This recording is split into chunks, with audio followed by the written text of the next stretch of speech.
ce fameux mental-là des gens des Ivoiriens, il y a eu, comme Augustin l'a dit, l'avant-CAN et l'après-CAN. Bon, est-ce que vous pensez que la Côte d'Ivoire a vraiment switché dans la mesure où, c'est-à-dire que le mental qu'on lui reprochait à chaque fois lors des moments de vérité, les moments décisifs, là maintenant c'est bon. Ils sont passés à autre chose, ils ont basculé. Je pense en tout cas qu'il y a eu un très grand switch. Sans oublier qu'on se fait taper en Zambie 1-0. Non, on laisse ça de côté d'abord. Ok. Ce que je disais tout de suite, et je vais revenir encore là-dessus, parce qu'Augustin parlait de Fayet, de son aura et tout ça. Et ce que moi je disais, c'est... Non, ce que moi je disais, c'était une prise de conscience. Une prise de conscience collective. Parce que ça émanait de plusieurs prises de décision autour de cette sélection-là. Ok. Déjà, il y a eu le départ donc toi, pour toi, il n'y a pas eu un apport Fayet sur ce coup-là, au niveau du mental. Si. Ok. Mais en fait, il y a eu plusieurs événements qui ont fait que les éléphants aujourd'hui ont ressurgi et puis sont arrivés à ce niveau-là. Il y a eu plusieurs événements. Et le choix déjà de Fayet de le mettre sur le banc en fait partie. Mais après ça, il y a plusieurs autres situations, il y a plusieurs autres contextes qui ont fait que les éléphants... C'est comme si on te dit, tu es au fond du trou en fait. Tu n'as pas d'autre choix, que de te relever. Donc toi, pour toi, la Côte d'Ivoire a basculé. A basculé. Dans une autre dimension mentale. C'est-à-dire que là, maintenant, ils sont prêts à jouer à l'extérieur. Voilà, c'est bon. Ça, parce qu'il ne faut pas oublier qu'en tant qu'être humain, parce que ce sont des êtres humains, il faut qu'il y ait des événements marquants pour que tu aies un certain déclic. Pas que tu vois. Il faut qu'il y ait des événements marquants dans ta vie pour que tu aies un certain déclic. Donc toi, tu penses que c'est Je pense que le fait qu'on ait vécu cette situation-là, parce que quand tu vis une certaine situation, après, tu en prends de la résilience, tu as beaucoup plus de résilience, et quand tu reviens encore beaucoup plus fort, que ce soit mentalement, en fait, tu reviens beaucoup plus fort. Donc toi, pour toi, le match contre la Zambie, c'est un concours de circonstances. Le match contre la Zambie... on en a déjà parlé.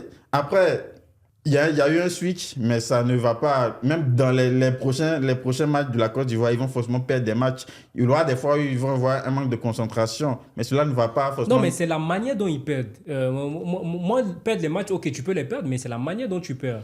Oui, en fait, ce switch-là, on ne va pas forcément le ressentir à 100% sur tous les matchs. Je pense qu'il y aura des moments où ça va faillir. Mais clairement...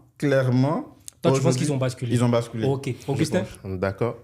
Par rapport à ce que mon confrère a dit tout à l'heure, il répond à la question, pas forcément par rapport à ce que j'ai dit. Mais on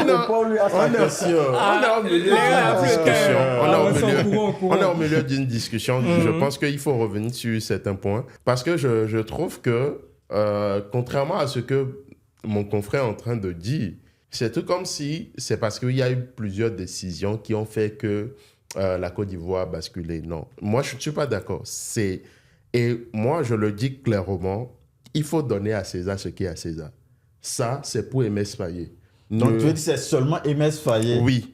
Je ne suis pas d'accord avec toi. Aimé Fayet, son staff. Quand je parle d'Aimé Fayet, il faut voir le staff qui l'accompagne. Oui, bien sûr. Aimé Fayet, son staff, bien sûr. Guy Demel et tout. Genre, c'est dans ça que je suis en train de parler.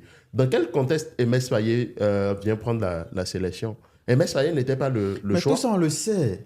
C'était pas le choix. Il vient dans des... Bon, il vient. Attends, je termine. Pour toi. Parce que même dans cette prise de conscience-là, même le peuple de Côte d'Ivoire même a eu sa part même à jouer dans cette prise de conscience-là. Il y a tout le monde.